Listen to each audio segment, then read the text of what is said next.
Skype for Business is the instant messaging and meeting software in Office 365. After you install it, open the app.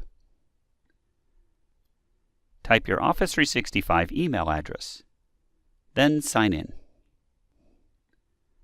You can start using Skype right away, but let's go ahead and add everyone as a favorite to make it easier to see everyone. Type their name, then right-click their name and choose Add to Favorites. Repeat these steps for everyone else you want to add.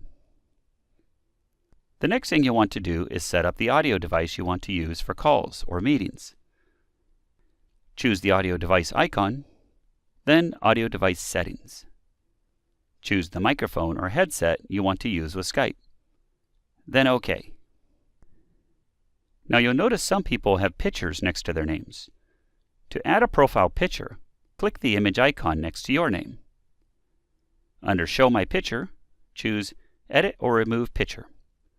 And this takes you into Office 365, where you can upload a photo and save.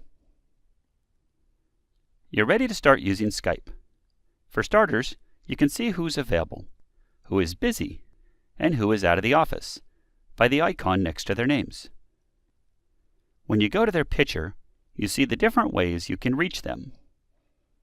You can send an instant message and have a quick conversation with others in the office.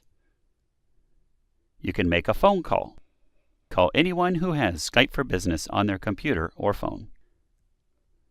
Or make a video call using your computer camera, which is ideal for remote employees or customers.